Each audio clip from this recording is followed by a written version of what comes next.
Jaanipühad peaksid olema rahulik aeg pere ja sõprade seltsis. Paljudes peredes on see aga kahjuks järjekordne päev aastas, kus alkohol voolab ojadena ning käiku lastakse ka rusikad. Tänavu sai politsei 19. 24. juunini enam kui 270 teadet lähisuhtevägivalla kohta. Seda on rohkem kui eelmisel aastal. Kahju tõdeda, et ka sel korral oli 54 juhul neist 270 olid siis kas pealtnägijana või ohvrina juures lapsed. Aga sel aastal siis meil õnnestus ka ühispatrullina koos väljas olla ohvriabitöötajatega koos siis. Et saime siis kohe ka kannatanutele ohvritele seda abi koheselt pakkuda. Inna Toateri sõnul sellises olukorras lapsed perest ka eraldatakse, juhul kui neil ei ole oma vanematega turvaline.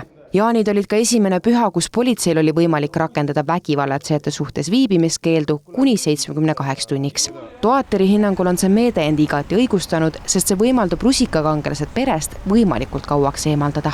Praeguselt teadaolevalt oli siis 8 juhul kehtestatud viibimiskeeldu. Ja minul teadaolevalt ei rikutud selle aja jooksul seda, et patrulli ei ole pidanud täiendavalt nendele juhtumitele uuesti reageerima. Kuigi pühade ajal olid politseil käed ja tööd täis, siis PERH-i ema juht toob positiivsena välja, et kogu see töö kandis ka vilja. Eelkõige peab ta silmas ennetusena tehtud puhumisreide, mis hoiavad joobes juhid roolist eemal.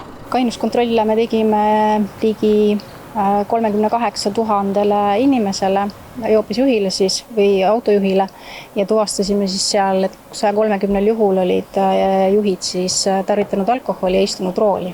Põhja-Eesti regionaalhaigla EMOsse jõudis pühadel 4 punast traumat ehk raskes seisundis inimest. 2 liiklusõnnetuses vigastatud, 1 kõrgusest kukkunud inimene ning 1 elektritõukeratta õnnetuses kannatanu. Kokku pöördus EMOsse 500 patsienti ning enamasti olid põhjuseks erinevad traumad, sealhulgas põletused. Need on siis kukkumised, kas siis kergemad põrutused, jala väljaväänamised või on siis ka juba lausa luumurrud ja neid alkoholijoobes isikuid meile siia satub nii erinevatel põhjustel, nii vägivallatsejad kui siis ka joobeseisundi leevendamiseks on toodud siia. Mida vähem jõuavad alkoholiga liialdanud inimesed rooli, seda turvalisem on teedel. Kahjuks nõudis aga liiklus pühade ajal ühe inimelu, kui Valgamaal sõitis 50-aastane mees tagant sisse veoautole. Seejärel võrkas sõiduk omakorda kokku vastassuunas liikunud sõiduautoga. 50-aastane mees hukkus ning 3 inimest toimetati haiglasse. Siinkohal olid mõlema sõiduki juhid kained.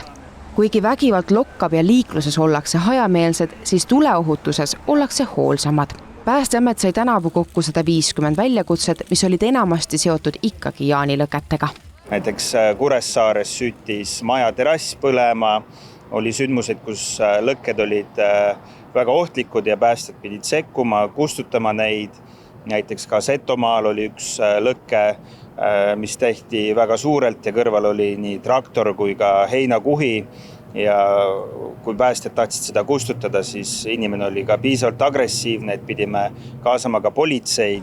Kadrinas vajas kustutamist ka üks avalik jaanituli, sest korraldajad ei suutnud tuld enam ise ohjata. No üldiselt sellised kogukonna ja omavalitsuse poolt korraldatud jaanipeod on ikkagi ohutud.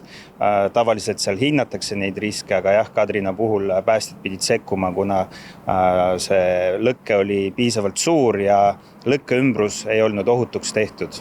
Lisaks lõketele põlesid neil pühadel ka autod. Jõhvis võis 24. juuni südaööpaiku kuulda kõva pauku, kui kesklinnas süttis koos plahvatusega põlema veok.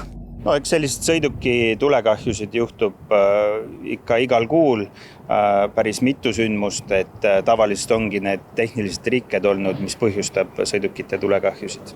Nii Päästeamet, politsei kui ka arstid tunnistavad, et kuigi kalender sellele viitab, ei ole pühad kaugeltki veel läbi, sest poolik töönädal tähendab paljude jaoks puhkust.